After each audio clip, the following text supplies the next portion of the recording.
కాళ్ళ పారాని ఆరకముందే భర్తను కోల్పోయిన నవవధువు. చేతికి అందివచ్చిన కొడుకు తిరిగి రాని లోకాలకు తరలిపోయాడని తల్లడిల్లే తల్లిదండ్రులు.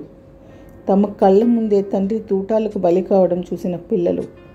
ఇవన్నీ దాయాది పొరుగు పాకిస్తాన్ దేశ కుటిల నీచ రాజకీయ కుతంత్రాలకు నిదర్శనాలు. మానవ నాగరికతకు ప్రబల శత్రువుగా పరిణమించిన ఉగ్రవాదం మరోసారి తన పైశాచికత్వాన్ని ప్రదర్శించింది. పాకిస్తాన్ ప్రేరేపిత ముష్కర మూకల స్వైర విహారంతో సుందర కాశ్మీరం మళ్ళీ నెత్తిరోడింది. పిల్లా పాపలతో ప్రశాంతంగా ప్రకృతి మాత ఒడిలో సేదతీరుదామని పహల్గాం సమీపంలోని బైసరన్ లోయలోకి అడుగుపెట్టిన పర్యాటకులకు జీవితాంతం వెంటాడే పీడకలలే మిగిలాయి. 12 రాష్ట్రాలకు చెందిన 10ల కొద్దీ యాత్రికులను కాల్చి చంపిన ఉగ్రవాదుల కిరాతకత్వం, వ్యక్తిగత వివరాలను ఆరా తీసి మరీ వికృత మారణకాండకు దిగిన ముష్కరుల రాక్షసత్వం యావత్ దేశాన్ని ఒక్కసారిగా దిగ్భ్రాంతికి గురిచేశాయి. అమర్నాథ్ జ్యోతిర్లింగ దర్శనానికి వచ్చిన భక్తులే లక్ష్యంగా గతంలో కశ్మీర్లో ఉగ్రవాద దాడులు జరిగాయి.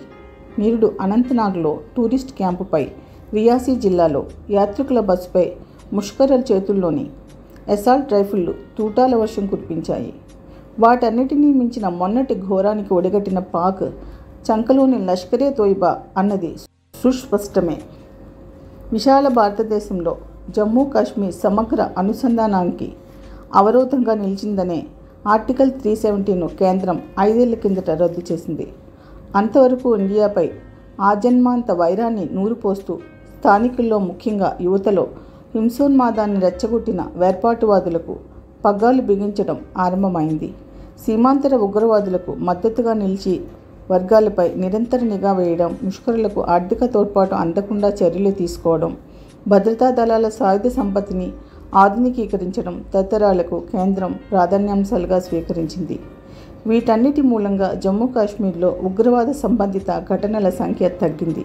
2018లో అటువంటి 228 చోటు చేసుకుంటే 2023కు వచ్చేసరికి అవి 46కు పడిపోయాయి. కానీ స్థానిక సంస్థల ప్రతినిధులు, నిరాయుధ పోలీసులకు, వలస కూలీలపై మొన్న మధ్య జరిగిన లక్షిత దాడులు ఉగ్రవాద రక్కస్ని పూర్తిగా తుదిముట్టించాల్సిన అవసరాన్ని చాటి చెప్పాయి. జమ్మూ కాశ్మీర్ పురోగతిని స్తంభింపజేసేందుకు పర్యాటకుల నెత్తురును కళ్ళజూసిన ముష్కరులను ఏరేయాలి. అందివస్తున్న AI సాయంతో నిఘాను పటిష్టపరిచి చొరబాట్లను నివారించాలి. కశ్మీర్ లోయలో ప్రగతి వనాలు వెరుబూయాలంటే ముందు శాంతి నెలకొనాలి. సామరస్యపూర్వక వాతావరణంలో భారతావని వికాస యాత్రలో కశ్మీరీలను భాగస్వాములను చేయాలి. పారిశ్రామికంగానూ జమ్మూ కాశ్మీర్ ఎదిగితే యువతకు మెరుగైన ఉపాధి లభిస్తుంది. ఆ మేరకు అక్కడ కొత్త పెట్టుబడులను ప్రోత్సహిస్తున్న ప్రభుత్వం పర్యాటకానికి చేయూతనిస్తోంది. ఈ క్రమంలోనే నిరుడు 2.3 కోట్ల మంది యాత్రికులు కశ్మీరాన్ని సందర్శించారు. అలా పునర్వైభవానికి నోచుకుంటున్న జమ్మూ కాశ్మీర్ పర్యాటకం తాజా మారణ హోమం మూలంగా తీవ్రంగా ప్రభావితమయ్యే అవకాశాలున్నాయి. అమెరికా ఉపాధ్యక్షుడు JD వాన్స్ ఇండియాను సందర్శిస్తున్న సమయంలో భారత ప్రధాని మోడీ సౌదీ పర్యటనకు వెళ్లిన కీలక తరుణంలో ముష్కర బృందాలు బైసరన్ లోయలో బీభత్సం సృష్టించాయి.